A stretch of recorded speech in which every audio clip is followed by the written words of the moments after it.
Bonjour à vous tous, je suis heureux de vous retrouver en ce lundi 18 janvier de la deuxième semaine du temps ordinaire.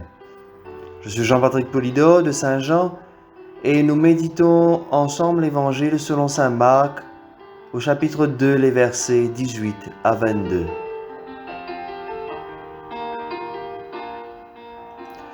En ce temps-là, comme les disciples de Jean-Baptiste et les pharisiens jeûnaient, on vint demander à Jésus: pourquoi, alors que les disciples de Jean et les disciples des pharisiens jeûnent, tes disciples ne jeûnent-ils pas? Jésus leur dit: les invités de la noce pourraient-ils jeûner pendant que l'époux est avec eux? Tant qu'ils ont l'époux avec eux, ils ne peuvent pas jeûner. Mais des jours viendront où l'époux leur sera enlevé. Alors, ce jour-là, ils jeûneront. Personne ne raccommode un vieux vêtement avec une pièce d'étoffe neuve.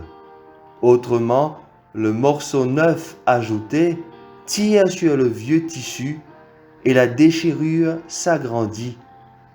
Ou encore, personne ne met du vin nouveau dans de vieilles outres, car alors le vin fera éclater les outres, et l'on perd à la fois le vin et les outres. À vin nouveau, outre neuve. Acclamons la parole de Dieu. Voici donc, frères et sœurs, une nouvelle controverse entre Jésus et ses adversaires. Elle se déroule de la manière suivante. Il y a d'abord une situation initiale, un fait qui dérange. Ensuite, une question est posée à Jésus. Et enfin, Jésus donne sa réponse, souvent de manière indirecte, pour ramener les personnes à faire leur propre conclusion. C'est un peu comme dans notre vie de tous les jours, n'est-ce pas? Il y a souvent une situation ou un événement qui se produit. Nous nous posons des questions et nous interrogeons Dieu sur cette situation.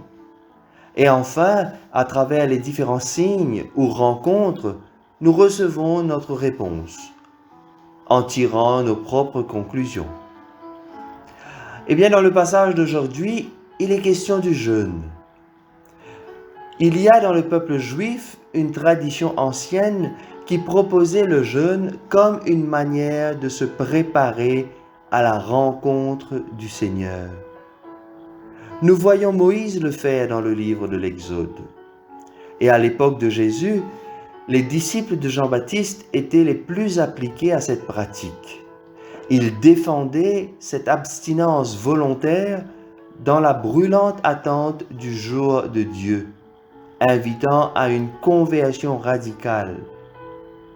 Concrètement, cela impliquait que dans leur repas, ils ne prenaient ni viande ni boisson alcoolique. Alors Jésus doit justifier pourquoi ses amis refusent de se soumettre à cette pratique, pourquoi ses disciples refusent de jeûner. Bien que Jésus soit très respectueux des lois et de sa culture, nous l'avons vu un peu durant la semaine dernière à travers les différents textes où nous avons vu Jésus entrer dans la synagogue, proclamer la parole de Dieu. Oui, Jésus, il est respectueux des lois de sa culture. Toutefois, aujourd'hui, il va prendre parti pour ses disciples, en avançant un motif supérieur, inattendu. Il va dire, comment est-ce que les disciples peuvent jeûner pendant que l'époux est avec eux? Ainsi donc, Jésus se donne le titre d'époux. Ceci est très significatif, car dans l'Ancien Testament, l'alliance conclue par Dieu avec son peuple est comparée à un mariage, à des épousailles. Ainsi, Dieu devient l'époux du peuple d'Israël. Et toujours, les prophètes ont annoncé que Dieu voit au-delà des infidélités de son épouse, du peuple.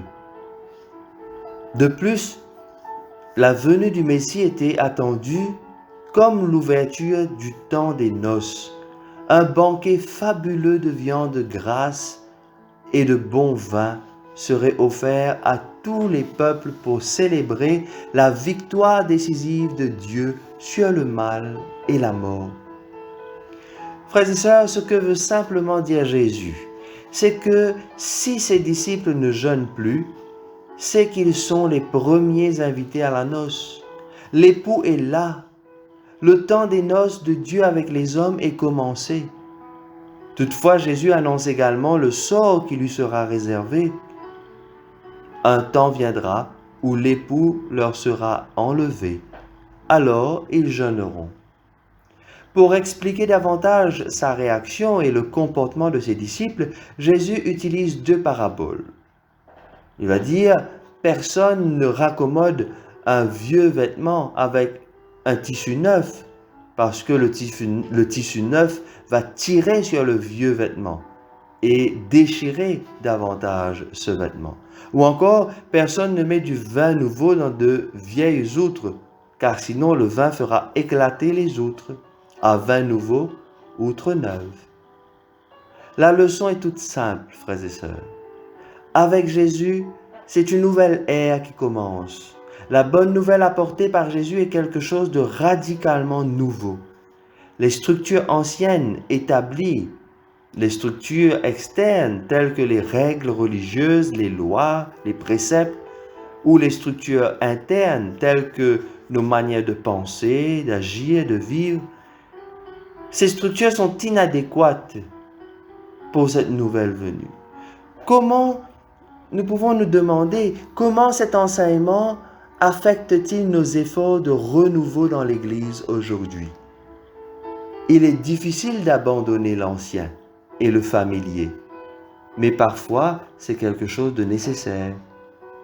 Dans notre vie également, rencontrer le Christ et vouloir se mettre à sa suite exige parfois que nous abandonnions quelques vieilles habitudes pour nous ouvrir à de nouvelles manières de faire, de penser et d'agir. Cela peut se produire à un niveau personnel ou familial ou communautaire. Alors demandons à Dieu de nous inspirer sur toutes ces pratiques, ces habitudes qui peut-être ne correspondent pas avec la foi en Christ. Qu'avons-nous à laisser de côté pour pouvoir mieux le rencontrer? Oui, frères et sœurs, durant cette journée, offrons cela au Seigneur et laissons-le nous inspirer par son Esprit Saint, lui le vivant pour les siècles des siècles. Amen. Je vous souhaite à vous toutes et à vous tous une excellente semaine en Christ.